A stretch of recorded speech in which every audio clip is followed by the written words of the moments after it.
అమరావతి రాజధానిగా చట్టబద్ధత కల్పించడానికి ఈ తీర్మానంలో మాట్లాడే అవకాశం కలిగజేస్తున్నందుకు ప్రత్యేకంగా మనస్ఫూర్తిగా మీకు అదేవిధంగా గౌరవ సీఎం గారికి గౌరవ డిప్యూటీ సీఎం గారికి అందరికీ ధన్యవాదాలు తెలియజేసుకుంటాను అధ్యక్ష. ఎందుకంటే అధ్యక్ష ఇది ఒక చరిత్రలో నిలిచిపోయే రోజు అధ్యక్ష.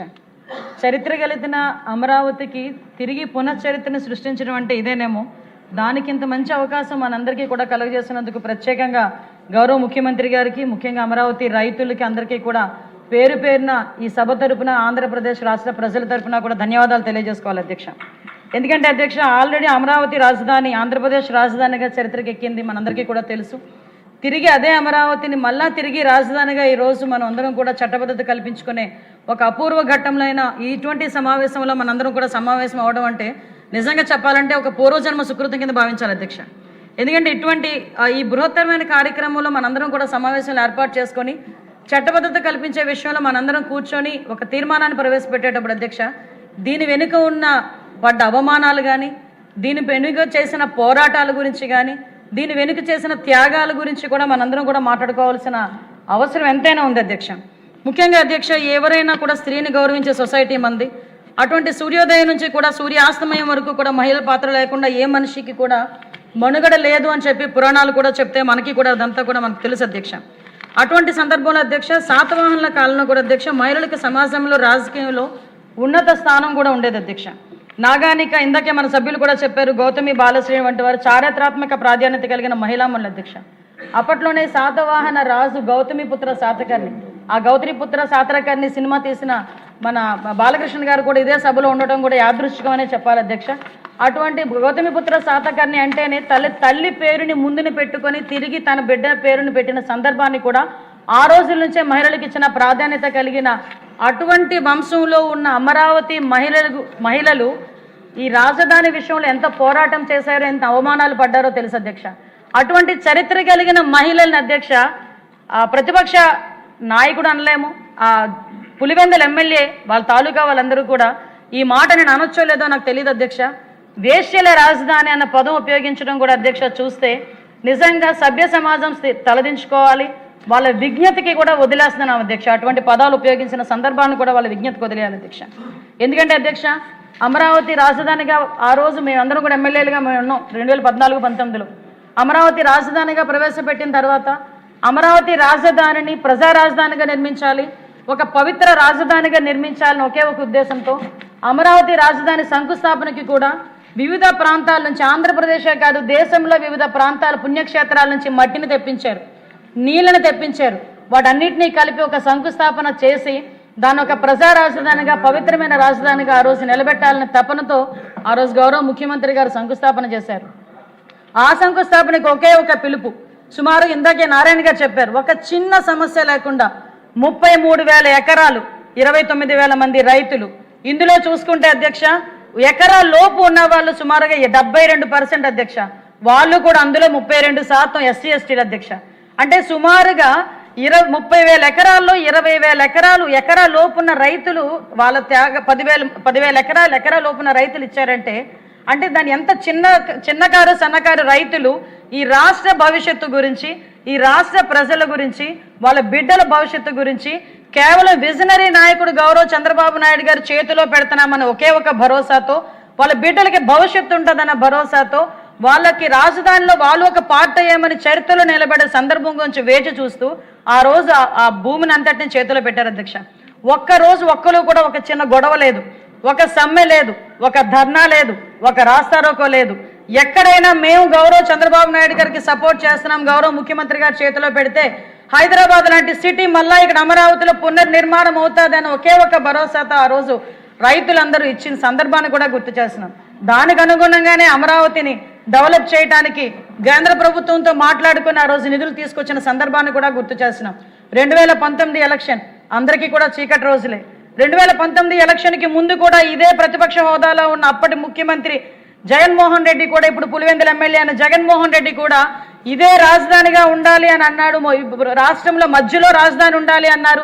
అదేవిధంగా దీనికి ఇక్కడే నేను ఇల్లు కట్టుకుంటున్నాను, కేంద్ర ప్రభుత్వం సహాయం చేసినా చేయకపోయినా నేను అమరావతి నిర్మిస్తానంటే ఆ కళ్ళబొల్లి మాటలు నమ్మిన చాలా మంది ప్రజలు అతనికి ఓటేసి గెలిపించిన మరుక్షణం ఏదో అంటారు కదా రెండో సైడ్ ఉంటుందని చెప్పి, రాక్షసుడు రెండో వైపు చూపిస్తాడు అన్నట్టుగా ఆ రోజు అది రెండో వైపు చూపించి 2019 డిసెంబర్ 18వ తారీఖు అతను చేసిన ప్రకటన అధ్యక్ష, ఒక్కసారిగా రాష్ట్ర ప్రజలతో పాటు అమరావతి రైతులు కూడా ఉలిక్కిపడే పరిస్థితి అధ్యక్ష. ఎందుకంటే ఒక రోజు వ్యవసాయం చేసుకుంటేనే కానీ పూట గడవని పరిస్థితిలో ఉన్న ఆ రైతాంగం ఎంతో కష్టపడి నమ్మకంతో ఆ రోజు రాజధానికి ఇస్తే, ఈ రోజు రాజధాని ఒకటి కాదు 3 రాజధానులు అని చెప్పి దీన్ని నిర్వీర్యం చేసే పరిస్థితి వస్తే, ఆ రోజు రాత్రి నుంచి కూడా మొదలుపెట్టిన పోరాటం అధ్యక్ష సుమారుగా 1631 రోజులు సాగిందంటే, స్వతంత్రోద్యమం తర్వాత ఇంత పెద్ద ఉద్యమం జరిగింది కేవలం అమరావతి ఉద్యమం ఒకటే అధ్యక్ష. అది కూడా అధ్యక్ష మహిళల చేత నిర్వహించబడిన అంతమంది వేలాది మంది మహిళలు 1631 రోజులు కూడా రోడ్ల మీదకి వచ్చి ఆ ఉద్యమంలో పాల్గొన్న మహిళలను చూస్తే అధ్యక్ష నిజంగా కడుపు తరుక్కుపోద్ది అధ్యక్ష. చంటి బిడ్డను ఎత్తుకుని ఒక ఆమె వచ్చింది, కడుపుతో గర్భిణిగా ఒక 9 నెలల గర్భిణిగా వచ్చి ఒక ఆమె వచ్చి ఉద్యమంలో కూర్చుంది. చంటి బిడ్డను ఎత్తుకుని బాలింతరాలు వచ్చి ఒక ఉద్యమంలో కూర్చుంది. ఆఖరికి ఒక ముసలి అవ్వ మోకాలు నొప్పులున్నా ఎటువంటి ఆరోగ్య సమస్యలున్నా ఈ బిడ్డల భవిష్యత్తు గురించి నేను ఉద్యమం చేస్తానని చెప్పి ఉద్యమంలో కూర్చుంది. అదేవిధంగా అధ్యక్ష చాలా మంది గృహిణులు ఇంట్లో పిల్లల్ని భర్తని వదిలిపెట్టి రోడ్ల మీదకి వచ్చి 1631 రోజులు మా బిడ్డల భవిష్యత్తు గురించి ఈ దేశ భవిష్యత్తు గురించి మేము పోరాటం చేస్తున్నామని 1631 రోజులు చేశారంటే దాని ఫలితం అధ్యక్ష ఈరోజు మనం పెట్టుకోబోయే తీర్మానం అని చెప్పి నేను చెప్తున్నాను అధ్యక్ష. ఎందుకంటే అధ్యక్ష నిజంగా చెప్పాలంటే అమరావతి ఈరోజు మనం సాధించుకోగలిగాము, దీనికి చట్టబద్ధత కల్పించుకుంటున్నాము అంటే ఆ మహిళలు చేసిన త్యాగం, ఆ మహిళలు చేసిన పోరాటం కింద మనం డెఫినెట్గా చూసుకోవాలి అధ్యక్ష. ఆ మహిళలు పోరాటం చేస్తారు అధ్యక్ష. నిజంగా ఒక్కొక్కసారి చాలా బాధ అనిపిస్తుంది. ఆ సందర్భంలో నేను కూడా ఆ మహిళ రాజధాని రైతులు చేస్తున్న ఉద్యమంలో ఒక మహిళా తెలుగుదేశం పార్టీ మహిళా అధ్యక్షురాలిగా నేను కూడా పాల్పంచుకున్న సందర్భాలు ఉన్నాయి అధ్యక్ష. ఆ రోజు ఏదైతే తీర్మానం పెట్టారో ఆ రోజు గౌరవ ముఖ్యమంత్రి గారికి జరిగిన అవమానాన్ని కూడా ఇందాక అచ్చెన్నాయుడు గారు కూడా మనకు చెప్పారు అధ్యక్ష. ఆ రోజు ఎప్పుడూ లేని మెట్ల మీద అసెంబ్లీ మెట్ల మీద కూర్చున్న సందర్భం దగ్గర నుంచి ఆ రోజు అక్కడి నుంచి బయటకు వచ్చి ఒక ఎందుకు పనికిరాని ఒక పాత బస్సులో తిప్పి నడి రోడ్డు మీద వదిలేసిన సందర్భం నుంచి ఆ రోజు గ్యాలరీలో కూర్చున్న సందర్భం వరకు కూడా ఒక్కసారి గుర్తు చేసుకోవాలి అధ్యక్ష. ఎందుకు ఈ రోజు మహిళా రైతులు చేసిన ఉద్యమం గురించి మాట్లాడాలంటే ఇది రికార్డులోకి రావాలి. ఎందుకంటే ఇది ఒక చరిత్ర. రేపొద్దున భావి తరాలు కూడా అమరావతి ఎలా మనం తిరిగి పునర్నిర్మించుకున్నామంటే ఒక్కసారి పుస్తకాలు తీస్తే ఆ మహిళా రైతులు చేసిన త్యాగాలు కూడా గుర్తుపెట్టుకోవాలి అధ్యక్ష. ఇదే మహిళా రైతులు ధర్నాలు చేస్తూ ఉంటే పోలీసుల చేత ఇష్టానుసారంగా కొట్టించడం, జుత్తు పట్టుకొని ఈడ్చుకెళ్లారు అధ్యక్ష మహిళల్ని. కనీసం మహిళని కూడా చూడకుండా జుత్తు పట్టుకొని ఈడ్చుకుని వెళ్ళారు. ఎవరైనా మహిళలు ధర్నా చేయొద్దని చెప్పినా కూడా అక్కడే కూర్చుంటే బూటి కాలుతో కడుపులో తన పరిస్థితి కూడా అధ్యక్ష.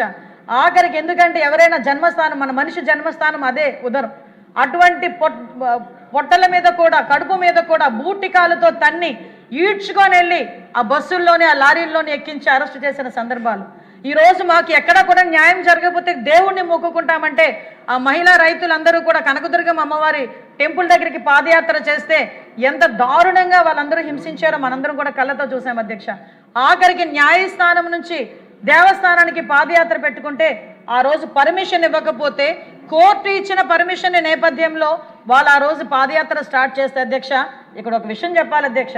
ఒక మహిళ పోరాటం చేస్తే కుటుంబానికి ఉపయోగపడుతుందేమో, వేలాది మంది మహిళలు పోరాటం చేస్తే సమాజమే మారుతుంది, చరిత్రే తిరగరాస్తారని చెప్పడానికి ఇదొక ఉదాహరణ అధ్యక్ష.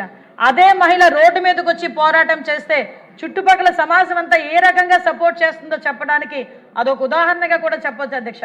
ఎందుకనంటే అదే మహిళ ఆ రోజు పాదయాత్ర చేయడానికి మొదలు పెడితే అధ్యక్ష మొట్టమొదటి నుంచి 30 మంది ఒకటే రోపులో నడవాలి అని ఒకటి, మోకాళ్ళ నొప్పులు వచ్చిన వాళ్ళని కూడా తోసిపడేసిన సందర్భాలు. ఆఖరికి వాళ్ళు ధర్నాలు చేస్తూ ఉంటే మగ పోలీసులు ఆడ పోలీసులు ఉన్నప్పటికీ కూడా మగవాళ్ళతో పోలీసులతోని ఈడ్చుకెళ్ళిన సందర్భాలు. చీరలు ఎలా ఉన్నాయో తెలియదు, ఆఖరికి ఒంటి మీద డ్రెస్ ఎలా ఉందో కూడా తెలియదు, ఆ రకంగా ఇసురు కొట్టిన సందర్భాన్ని కూడా గుర్తు చేయాలి అధ్యక్ష. ఆఖరికి వాళ్ళు కట్టుకున్న చీరలను కూడా కామెంట్ చేశారు అధ్యక్ష. రైతులు ఎంత కాస్ట్లీ చీరలు కట్టుకుంటారా అని చెప్పి సోషల్ మీడియాలో వాళ్ళ గురించి క్యారెక్టర్ అసోసియేషన్ చేశారు అధ్యక్ష. వాళ్ళు వాష్రూమ్స్ మీద బాత్రూమ్స్ మీద డ్రోన్లు ఎగరేసి వాళ్ళని అవమానపరిచారు అధ్యక్ష. వాళ్ళని భయపెట్టే ప్రయత్నాలు చేశారు. వాళ్ళకి ఎవరైనా సపోర్ట్ చేస్తే వాళ్ళ ఆర్థిక మూలాలను కొల్లగొట్టడానికి ప్రయత్నం చేశారు. ఆడవాళ్ళు ఆఖరికి వాళ్ళ ఇంట్లో మగవాళ్ళని కూడా రెచ్చగొట్టేటట్టుగా సోషల్ మీడియాలో మాట్లాడమే కాకుండా అదే పరిస్థితిలో అప్పుడు జగన్మోహన్ రెడ్డి సీఎంగా ఉండి నోటికి వచ్చినట్టు మాట్లాడితే ఇంతమంది మహిళా మనులు వేలాదిగా రోడ్ల మీదకి వచ్చి ఇబ్బందులు పడతా ఉంటే ఏ ఒక్క రోజు కూడా రోడ్డు మీదకి వచ్చి ఒక మాట కూడా మాట్లాడిన సందర్భం. ఇదే పాదయాత్రలో అధ్యక్ష భోజనాలు వండుకొని టెంట్ వేసుకొని ఆ భోజనాలు చేస్తామనే టైంకి భోజనాలు పడేసి కిందన టెంటలు ఎరగొట్టేస్తే నేల తల్లిని నమ్ముకున్న రైతు అధ్యక్ష, మట్టిలో పెరిగిన రైతు అధ్యక్ష, నేల మీద కూర్చొని కట్టిగా నేల మీద భోజనం చేసిన సందర్భాన్ని కూడా ఇక్కడ ఉన్న వాళ్ళందరూ కూడా మనం గుర్తు చేసుకోవాలి, జనాలకి కూడా గుర్తు చేయాలి అధ్యక్ష, ప్రజలకి కూడా గుర్తు చేయాలి. ఈరోజు మనందరం కూడా చాలా హ్యాపీగా ఉన్నాం, అమరావతి సాధించుకోబోతున్నాం, అమరావతికి చట్టబద్ధత తీసుకొచ్చుకోబోతున్నామని. ప్రతి రైతు కూడా రోడ్డు మీద కూర్చొని, మహిళా రైతులు కానీ అందరు రైతులు కూడా రోడ్డు మీద కూర్చొని తిన్న సందర్భాన్ని ఈరోజు మనందరం కూడా గుర్తు చేసుకోవాలి అధ్యక్ష.